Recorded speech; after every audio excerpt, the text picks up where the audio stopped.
السلام علیکم ورحمۃ اللہ وبرکاتہ۔ محترم ناظرین، ایک نئے ایپیسوڈ کے ساتھ میں آپ حضرات کی خدمت میں پیش ہوا ہوں۔ آج کا درس ہے سورۃ الدہر۔ آئیے سب سے پہلے چند باتیں اس سورت سے متعلق ملاحظہ کر لیتے ہیں اور اس کے بعد ترجمہ اور تفسیر دیکھیں گے انشاءاللہ۔ سب سے پہلے سورت کا نام۔ اس سورت کے کئی نام ہیں۔ علامہ آلوسی رحمۃ اللہ علیہ اپنی کتاب روح المعانی کے اندر لکھتے ہیں کہ اس سورت کا ایک نام سورۃ الانسان، ایک نام سورۃ الدہر، ایک نام سورۃ الابرار، ایک نام سورۃ الامشاج اور ایک نام حل عطا بھی ہے۔ اب دیکھیے روح المعانی جلد نمبر 5 صفحہ نمبر 214، اور یہ تمام نام جو ہے اسی سورت کے مختلف آیات سے ماخوذ ہے۔ آگے ہیڈنگ بنائیے زمان نزول۔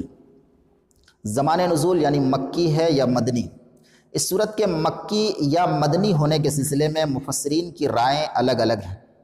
مفسرین کی ایک جماعت کا کہنا ہے کہ یہ سورت مکی ہے اور ایک دوسری جماعت کا کہنا ہے کہ یہ سورت مدنی ہے۔ جن مفسرین نے اس سورت کو مدنی قرار دیا ہے ان کے دلائل کچھ ایسی روایات ہیں جو احادیث کے اندر آثار کے اندر موجود ہیں، لیکن سند کے اعتبار سے ایک بھی صحیح اور قابل استدلال نہیں ہے۔ اس لیے مدنی قرار دینے والے مفسرین کی رائے جو ہے میرے نزدیک مرجوح ہے۔ راجح قول یہی ہے کہ یہ سورت مکی ہے۔ اور دوسری بات، اگر آپ اس سورت کے مضامین اور محتویات کو پڑھیں گے تو آپ آسانی کے ساتھ سمجھ سکتے ہیں کہ نہ صرف یہ کہ یہ سورت مکی ہے بلکہ ابتدائی دور کی نازل کردہ سورتوں میں سے ہے۔ آگے ہیڈنگ بنائیے شان نزول۔ اس سورت کے شان نزول سے متعلق بھی مفسرین نے اپنی کتابوں کے اندر متعدد روایات ذکر کر رکھی ہیں، متعدد واقعات ذکر کر رکھی ہیں، مگر میری نظر میں کوئی ایک بھی حدیث ایسی نہیں ہے جو سند کے اعتبار سے قابل لحاظ ہو، قابل استدلال ہو اور قابل اعتبار ہو۔ اس سورت کی خصوصیات، اس سورت کو ایک خاص خصوصیت حاصل ہے، وہ خصوصیت یہ کہ اللہ کے نبی جناب محمد صلی اللہ علیہ وسلم جمعہ کے دن فجر کی نماز میں پہلی رکعت کے اندر سورۃ السجدہ اور دوسری رکعت کے اندر یہ سورت پڑھا کرتے تھے۔ آپ دیکھیے صحیح مسلم آپ کے اسکرین میں حدیث ہے۔ آئیے اب اس سورت کے خلاصے کلام کو چند الفاظ میں آپ حضرات کے سامنے رکھ دیں تاکہ آگے کی آیات سمجھنے میں آسانی ہو سکے۔ دیکھیے، اللہ رب العالمین نے اس سورت کے اندر انسان کی اصل اوقات، ان کی ریئل اوقات کو یاد دلایا ہے کہ اگر اس دنیا میں رہ کر انسان نے اپنی حقیقی اوقات کو سمجھ کر شکر گزاری کا راستہ اختیار کر لیا تو اس کا انجام کیا ہوگا، اور اگر اس نے اپنی ناشکری اور حرامی پنی کو اپنا راستہ چن لیا، اپنے لیے حرامی پنی کو اختیار کر لیا تو کن انجام سے وہ دوچار ہوگا۔ اس لیے اس سورت کے اندر سب سے پہلے انسان کو یہ یاد دلایا گیا کہ ایک وقت ایسا تھا جب کہ وہ بالکل کچھ نہیں تھا، پھر منی کے قطرے سے ایک باریک ابتدا ان کی ہوئی، اتنی باریک کہ اس کی ماں تک کو بھی یہ بات جو ہے معلوم نہیں تھی کہ اس کی بنیاد پڑ چکی ہے۔ اتنی حقیر اور معمولی شے کے وجود کو دیکھ کر کوئی بھی یہ نہیں کہہ سکتا تھا کہ یہی حقیر چیز آگے چل کر کوئی مہان، مضبوط اور قداور انسان بن جائے گا، بدھی جیوی بن جائے گا۔ اس کے بعد اس صورت میں انسان کو یہ بتایا گیا کہ تیری پیدائش اس طرح کر کے اے انسان ہم تیرا امتحان لینا چاہتے ہیں، اسی لیے دنیا کے تمام جانوروں کے مقابل میں تمہیں دماغ رکھنے والا بنایا اور ساتھ ہی ساتھ اچھا اور برا دونوں راستہ بھی تمہارے سامنے کھول کر بیان کر دیا، خوب تم کو سمجھا دیا تاکہ اس دھرتی پر تمہیں کام کرنے کا جو وقت دیا گیا ہے اس میں تو دکھا دے۔ کیا دکھا دے؟ کہ اس امتحان میں تو شکر گزار بندہ بن کر نکلا ہے یا ناشکرہ حرام خور بن کر۔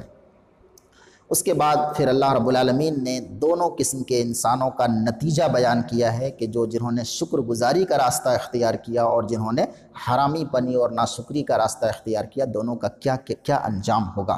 آئیے شروع کرتے ہیں۔ اعوذ باللہ من الشیطان الرجیم، بسم اللہ الرحمن الرحیم۔ قال اللہ تعالی هل اتى على الانسان حین من الدہر لم یکن شیئا مذکورا۔ اللہ رب العالمین نے اس سورت کو حل کے ذریعے سے شروع کیا ہے۔ حل کا اصلی معنی ہوتا ہے کیا، جیسے پوچھتے ہیں کیا ہوا، کیا۔ اس لفظ کے ذریعے جو ہے سوال پوچھا جاتا ہے، مگر سوال پوچھنے کے طریقہ کار کئی طرح سے ہو سکتے ہیں۔ مثلا نمبر 1، کبھی کبھی انسان جو ہے سوال پوچھتا ہے تو خبر معلوم کرنا مقصود ہوتا ہے۔ مثال کے طور پر یہ پوچھتا ہے کہ حل فی البیت احد، یا حل فی البیت زید، کہ کیا زید گھر میں ہے۔ یہ جانکاری کے لیے انسان پوچھتا ہے، خبر کے لیے۔ اللہ رب العالمین کو خبر معلوم کرنے کی ضرورت ہی نہیں، کیونکہ وہ ہر چیز سے باخبر ہے، تو یہ مراد نہیں ہو سکتا۔ نمبر 2، کبھی کبھی سوال جو ہے کسی بات کی نفی کے لیے ہوتا ہے۔ مثال کے طور پر بولتے ہیں حل یستطیع ذلک احد، کیا کوئی اس بات کی طاقت رکھتا ہے، کوئی اس بات کو کر سکتا ہے۔ تو یہاں پوچھنے کا مقصد نفی کرنا ہے، یعنی کوئی نہیں کر سکتا، یہ بھی مراد یہاں پر نہیں ہے۔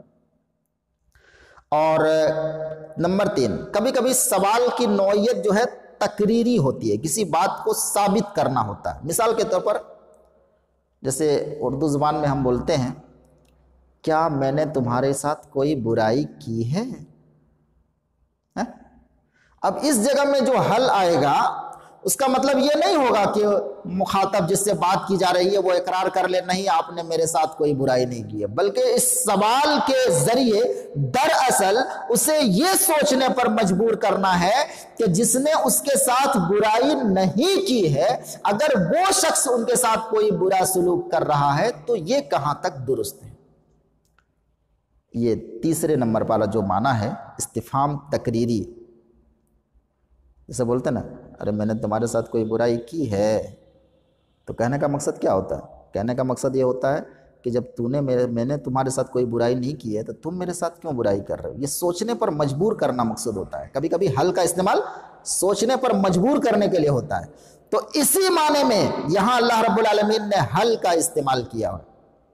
اللہ رب العالمین پوچھتا ہے حل اتی علی الانسان حین من الدہر لم یکن شیئا مذکورا، کیا انسان پر ایک زمانہ ایسا گزرا ہے جبکہ وہ کچھ نہیں تھا۔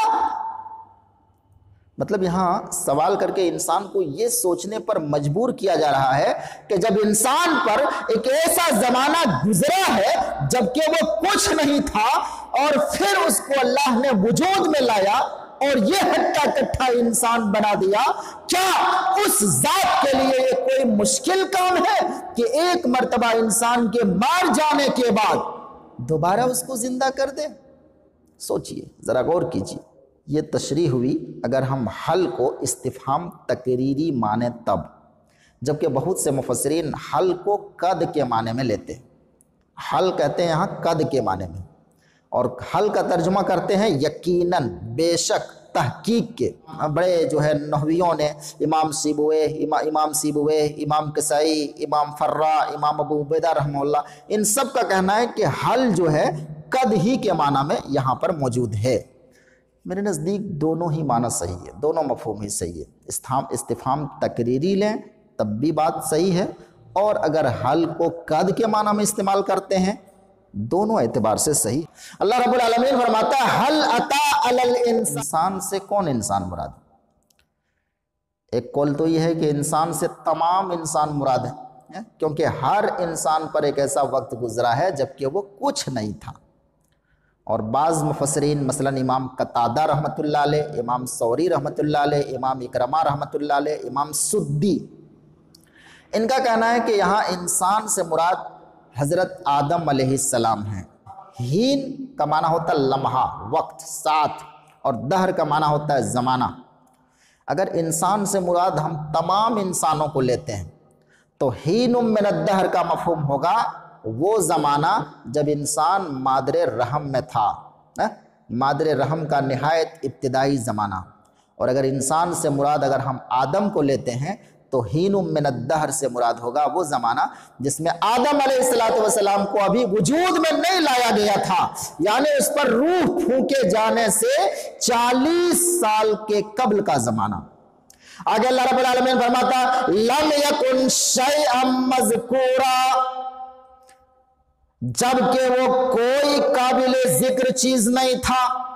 اس پوائنٹ پر ذرا غور کیجئے گا، اللہ رب العالمین کیا فرماتا؟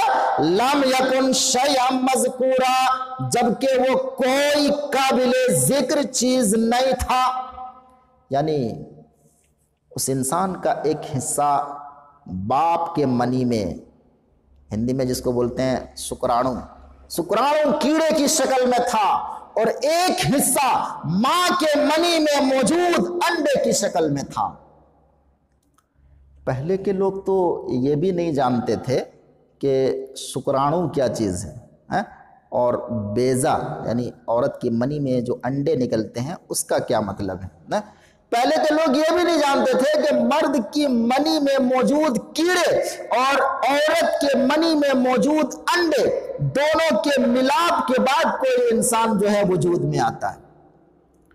مگر اس صورت میں اللہ رب العالمین نے جب آگے کہا خلقنا الانسان من نطفۃ امشاج، کہ ہم نے انسان کو مخلوط نطفے سے بنایا ہے، تو اس آیت میں سائنس کی یہ گتھی سلجھا دی ہمیشہ کے لیے کہ انسان کا وجود صرف مرد کے منی سے نہیں ہوا ہے، بلکہ عورت کے منی میں موجود انڈے دونوں کے ملاپ سے کوئی انسان وجود میں آیا ہے۔ اب سائنس تو اتنی ترقی کر چکی ہے کہ آج کل دیکھنے کے آلے اور دوربین الٹرا ساؤنڈ کے ذریعے یہ دیکھ لیا اپنے آنکھوں سے کیسے دونوں کی ملاپ ہوتی ہے، یعنی شکرانوں کو بھی دیکھ لیا انسانوں نے اور عورت کے منی میں موجود انڈوں کو بھی دیکھ لیا، مگر اب بھی کسی کو یہ بات معلوم نہیں ہے کہ ایک انسان کتنا اپنے باپ کے منی میں موجود شکرانوں میں ہوتا ہے، اپنے ماں کے منی میں موجود انڈے میں ہوتا ہے۔ یہ کوئی بھی آج تک یہ بات نہیں پتا، کسی کو اس بات کا اندازہ نہیں۔ بہرحال جب دونوں یعنی شکرانوں منی میں موجود کیڑے اور عورت کے منی میں موجود انڈے دونوں مل جاتا ہے تو گویا ایک انسان کی بنیاد پڑ گئی۔ ریئل اوقات انسان کی دیکھیے، ایک انسان کی بنیاد پڑ چکی ہے۔ اب اس ابتدائی دور میں وہ اس قدر معمولی اور حقیر تھا کہ کوئی مشین یا کوئی یہ نہیں کہہ سکتا تھا کہ یہی حقیر چیز آگے چل کر ایک انسان بن جائے گا۔ یہی مطلب ہے اس آیت کا کہ اللہ رب العالمین نے جو فرمایا لم یکن شیئا مذکورا، ایک زمانہ ایسا گزرا ہے کہ وہ کچھ نہیں تھا، کوئی قابل ذکر چیز ہی نہیں تھا۔ ارے وہ تو نظر تک نہیں آتا تھا، دوربین سے دیکھنے سے نظر آتا تھا، اتنا معمولی اور حقیر کیڑا۔ آگے دیکھیں اللہ رب العالمین نے ارشاد فرماتا انا خلقنا الانسان من نطفۃ امشاج، بے شک خلقنا ہم نے انسان کو پیدا کیا ہے، ہم نے، اللہ تعالیٰ کیا کہہ رہا؟ ہم نے انسان کو پیدا کیا ہے، من نطفۃ امشاج، ملے جلے مخلوط نطفے سے۔ الامشاج واحد مسجن اور مسیجن جس کا معنی ہوتا ہے مخلوط، یعنی انسان کی پیدائش مرد اور عورت کے نطفے کا آپس میں مل جانے کے بعد ہوا ہے۔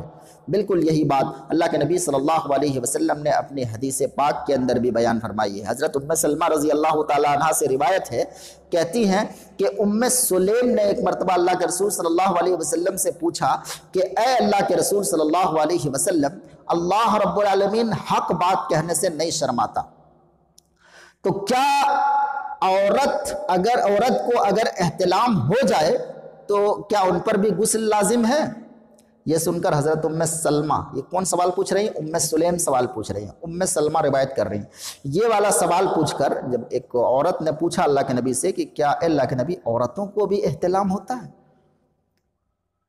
یہ سن کر ام سلمہ پورا شرما گئی اور اپنے چہرے کو ڈھانپ لیا اور پوچھا کہ اللہ کے رسول کیا عورتوں کو بھی احتلام ہوتا ہے؟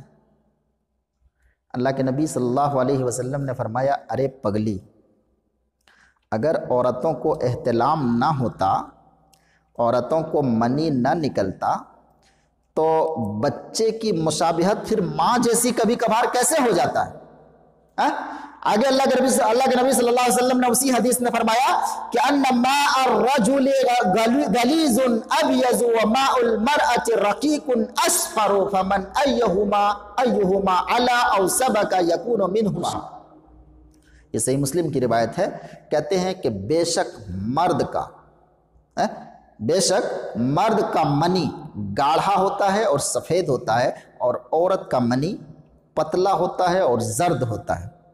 اب دونوں میں سے جس کا منی غالب آ جائے یا آگے بڑھ جائے، بچہ اسی کی مشابہت میں ہوتا ہے۔ یہ صحیح مسلم کی روایت ہے، آپ کے اسکرین میں حدیث موجود ہے، آپ اس کو نوٹ کر لیجئے۔ ان دونوں میں جن کا پانی غالب آ جائے یا سبقت لے جائے، بچے کی مشابہت اسی پر ہو جاتی ہے۔ تو اللہ رب العالمین نے کیا فرمایا؟ اِنَّا خَلَقْنَا الْإِنسَانَ مِن نُطْفَةٍ أَمْشَاجٍ، بے شک انسان کو ہم نے پیدا کیا مخلوط نطفے سے۔ اب سوال یہ پیدا ہوتا ہے کہ انسان کو اللہ نے بنایا کیوں؟ اس کا جواب اللہ رب العالمین آگے دے رہا ہے۔ اللہ تعالیٰ فرماتا نَبْتَلِي، انسان کو ہم نے کیوں پیدا کیا؟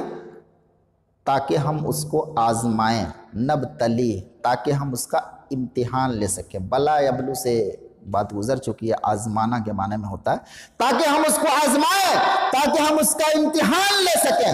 محترم حضرات، ناظرین اکرام، آپ غور کیجئے گا اس بات پر، یہی ہے دنیا میں انسان اور انسان کے لیے دنیا کی اصل حقیقت۔ وہ اس دھرتی پر چرند پرند اور جانوروں کی طرح موج مستی کر رہے نہیں آیا ہے کہ کھایا پیا جمع کیا مر گیا اور ختم ہو گیا، بلکہ اس دھرتی پر انسان آیا ہے تو یہ دھرتی امتحان کے لیے، یہ دھرتی جو ہے انسان کے لیے امتحان ہال ہے، ایگزام ہال۔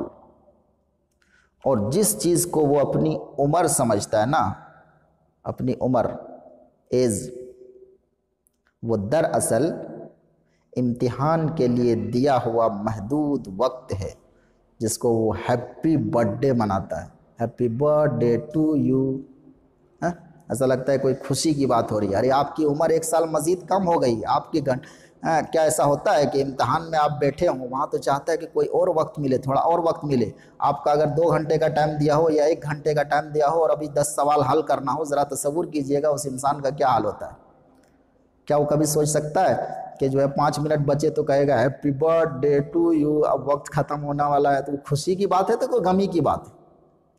بہرحال انسان جس چیز کو اپنے عمر سمجھتا ہے نا، وہ عمر جو ہے اس امتحان میں دیے گئے وقت، جو محدود وقت ہے نا، وہی وقت ان کی عمر ہے۔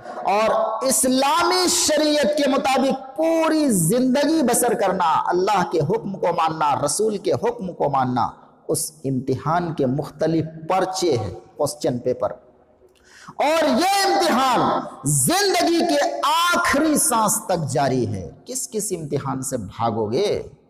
امتحان تو دے ہی رہو تم، اور اس امتحان کا جو رزلٹ ہوا نا، کون کامیاب ہوا اور کون فیل ہوا، یہ قیامت کے دن تمام لوگوں کی موجودگی میں آپ کا رزلٹ یا تو آپ کے دائیں ہاتھ میں مل جائے گا یا بائیں ہاتھ میں۔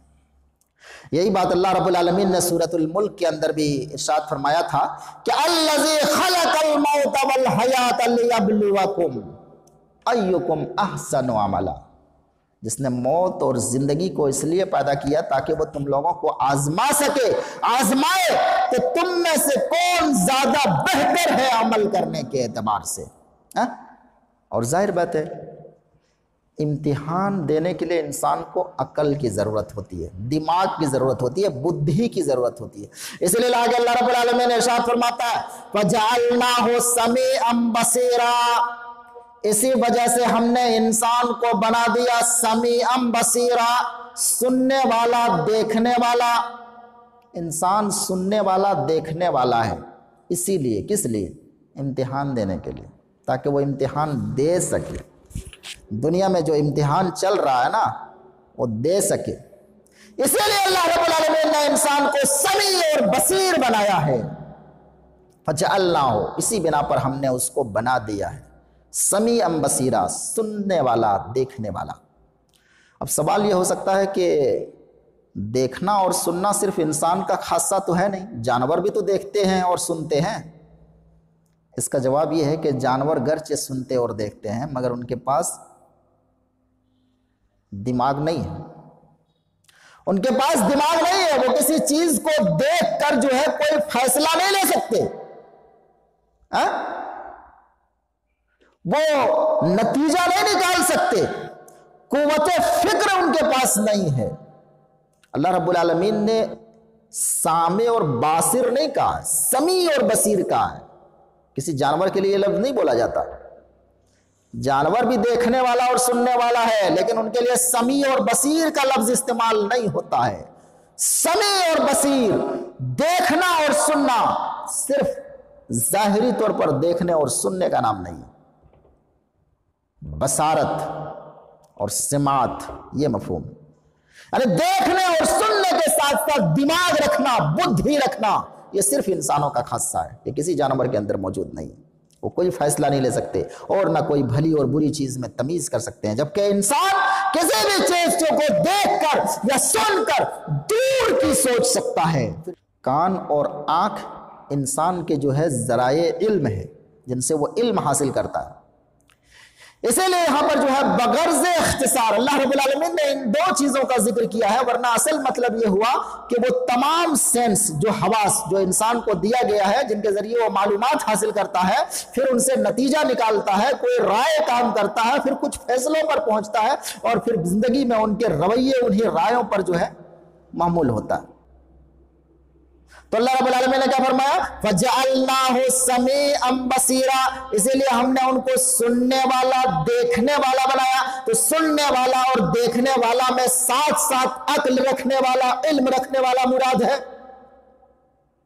ورنہ پھر جو آدمی بہرا ہوگا، جو اندھا ہوگا، اس کو تو سرے سے امتحان ہی نہیں دے گا۔ پھر مان لیجیے بہرا آدمی کہے گا تو ہم تو بہرا تھے، اللہ تعالیٰ نے فرمایا کہ امتحان تو ان کا ہوگا جو بہرا نہ ہو، جو سننے والا دیکھنے والا اندھا ہو۔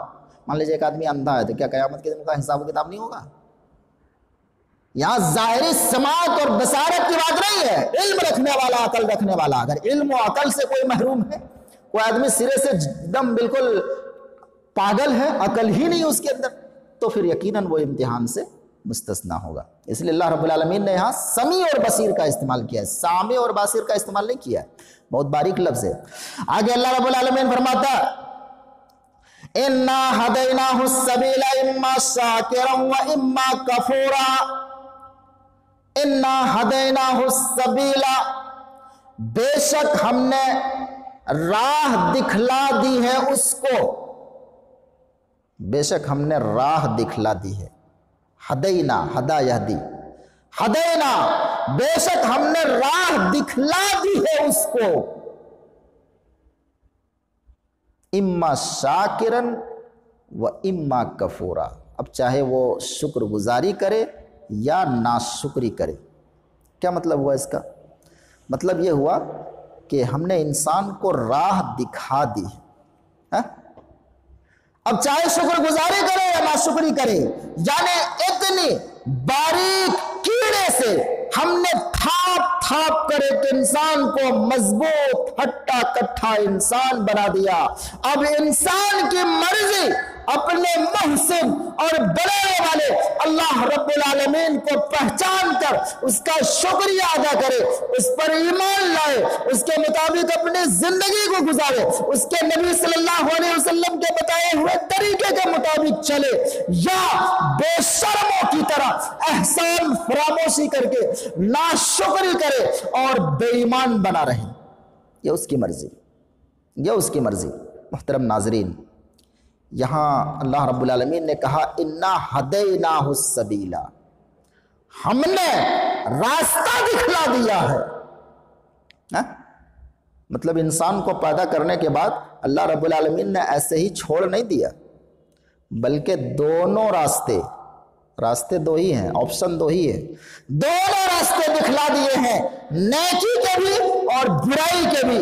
اسی کو اللہ رب العالمین نے سورۃ البلد میں فرمایا وَهَدَيْنَاهُ النَّجْدَيْنِ، ہم نے انسان کو پنیہ اور پاپ دونوں کے راستے دکھلا دیے، دونوں راستے دکھلا دیے۔ اب سوال یہ پیدا ہوتا ہے کہ آخر اللہ نے ہر انسان کو دونوں راستے کیسے دکھلائے اور کب دکھلائے؟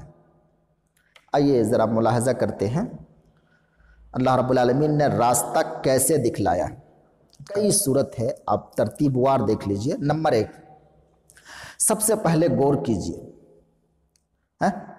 پہلے تو اللہ رب العالمین نے انسان کو پیدا کیا اور پیدا کرنے کے بعد اس کو علم اور عقل کی قوت دی، اور ساتھ ہی ساتھ ایک اخلاقی حس یعنی کامن سینس یہ دیا، جن کے ذریعے سے ہر انسان بذات خود یہ فیصلہ کر سکتا ہے کہ کون سا کام اچھا ہے اور کون سا کام برا ہے۔ تو اچھے اور برے کی تمیز فطرتاً انسان کے اندر موجود ہے، اگر اس پر غور کرے تو بہت سی ہدایت کی راہ وہ پا سکتا ہے۔ آگے دیکھیے، اگر اس پر کامیاب نہ ہوا تو کچھ اور راستے ہیں اللہ نے دکھائے ہیں۔ نمبر 2، اللہ رب العالمین نے ہر انسان کے اندر نفس لوامہ یعنی ضمیر کی شکل میں ایک جج رکھ دیا ہے، جج ہر انسان کے اندر، جس کو آسانی کے ساتھ دبایا نہیں جا سکتا۔ یہی وجہ ہے کہ ہر برے آدمی کو اپنے بارے میں یہ بات ضرور پتا ہے کہ وہ برا آدمی ہے، اگرچہ دنیا ان کو اچھا سمجھتی ہے۔ یہ کیسے پتا چلے گا؟ ظاہر بات ہے ہر انسان کے اندر ایک جج موجود ہے جو بتاتا ہے اس کو دنیا کی نظر میں وہ کتنا ہی پارسا، کتنا ہی نیک اور کتنا ہی عمدہ ہو، مگر وہ خود جانتا ہے کہ وہ کیسا انسان ہے، اچھا ہے یا برا۔ یہ فیصلہ کس نے کیا ہے؟ اس کے اندر موجود بیٹھے ہوئے جج نے، اور وہ جج کیا ہے؟ نفس لوامہ، ضمیر۔ تو یہ ضمیر بھی ایک ایسی چیز ہے جس کے ذریعے سے انسان اچھی اور بری میں تمیز کر سکتا ہے۔ یہ بھی ایک راستہ ہے جن پر اگر چاہیے انسان تو بہت سی برائیوں سے بچ سکتا ہے، بہت سی بھلائی اور برائی میں تمیز کر سکتا ہے۔ تو اللہ رب العالمین نے راستہ دکھلا دیا ہے۔ دوسری شکل یہ ہوئی۔ تیسری شکل کا ملاحظہ کیجئے، خود ہر انسان کے اندر اور اس کے ارد گرد ایسی بے شمار چیزیں ہیں جن کو دیکھ کر وہ عبرت حاصل کر سکتا ہے کہ آخر اتنی خوبصورت اور لمبی چوڑی دنیا جس کی تہ تک آج تک انسان پہنچ نہیں سکا ہے، آخر کار یہ بغیر کسی چلانے والے کے کیسے چل سکتا ہے؟ کوئی تو ہے جو اس پوری دھرتی کے نظام کو چلا رہا ہے، اس کائنات کے نظام کو چلا رہا ہے۔ اگر انسان اپنے ارد گرد جو چیزیں موجود ہیں ان پر یہ غور کر لینا تو ان کے دماغ یہ سوچنے پر مجبور ہو جائے گا کہ کوئی نہ کوئی ایسی ذات ضرور موجود ہے جو ان سب کو جو ہے بڑی باریکی کے ساتھ چلا رہا ہے۔ آخر کون ہے وہ؟ پتہ لگانا کس کا کام ہے؟ کس کا کام ہے؟ یہ بھی ایک ذریعہ ہے، ارد گرد کی چیزوں کو دیکھ کر بھی وہ عبرت حاصل کر سکتا ہے، وہ سمجھ سکتا ہے کہ کوئی نہ کوئی ایک ذات ہے جو اس پورے نظام کو چلا رہا ہے، اور اس کا پتہ لگانا چاہیے، اسی کی عبادت کرنی چاہیے۔ ایک اور شکل دیکھیے، انسان اگر اتہاس کا مطالعہ کرے، اتہاس ماقبل کی تاریخیں غور کرے تو بہت کچھ سیکھ سکتا ہے کہ آخر ہم سے پہلے کی امتیں جو کبھی دنیا پر راج کیا کرتی تھی، بڑے بڑے جابر جس کی سلطنتیں پورے جو ہے کرے ارضی کو جو ہے پورے گھیرے ہوئے تھے، ایسے لوگ کہاں چلے گئے؟ وہ اتہاس کیسے بن گئے؟ وہ کہاں ہلاک و برباد کر دیے گئے؟ ان کی عبرتیں اور تجربات انسان کے سامنے ہیں۔ آپ دیکھیے کھنڈرات کے کھنڈرات نظر آتے ہیں، جگہ جگہ کھنڈرات نظر آتے ہیں۔ آخر ان میں کبھی انسان ہی رہا کرتے ہوں گے نا، اتنے پاورفل انسان وہ کہاں چلے گئے؟ اگر گہرائی سے ان باتوں کو سوچ لے تو آسانی کے ساتھ ان کو یہ بات سمجھ میں آ سکتی ہے کہ کوئی نہ کوئی ایک زبردست طاقت والا موجود ہے جو کہ سب پر راج کر رہا ہے۔ وہ کون ہے؟ ارے پتہ لگانا کس کا کام ہے؟ پتہ لگائیے اور عبادت کیجیے۔ اللہ نے راستہ دکھلا دیا ہے، یہ سب ذریعے رکھ دیے ہیں، دماغ دے دیا ہے، اب سوچنا کس کا کام ہے؟ اگر پتہ لگانا چاہے انسان پتہ لگا سکتا ہے۔ پانچویں شکل دیکھیے، اللہ رب العالمین، آپ دنیا کے جس کونے میں چلے جائیں، جس علاقے میں چلے جائیں، لازماً وہاں آپ دیکھیں گے بہت سے کام ایسے ہیں جو ان علاقوں میں یا ان ممالک میں، ان جگہوں میں وہ چیز گناہ سمجھے جاتے ہیں، اور بہت سے کام ایسے ہیں جو نیکی وہ سمجھتے ہیں۔ اس لیے ان کے ہاں عدالتیں ملتی ہیں، پنچایت کا سلسلہ ملتا ہے۔ کیوں؟ کیونکہ لوگوں کا یہ عقیدہ ہے نا، لوگوں کا یہ طرز عمل ہے نا کہ کوئی اگر برائی کرے، جرم کرے تو ان کو ان کے جرم کی سزا دی جائے، اور کوئی اگر نیکی کرے تو ان کے نیکی کا ان کو صلہ دی جائے۔ یہ ہر انسان کے فطرت میں داخل ہے۔ اب جس علاقے میں چلے جائے، کتنا بھی جاہل اور گمار کا علاقہ ہو، پنچایت یا عدالت ان کے ہاں ضرور پائی جاتی ہے۔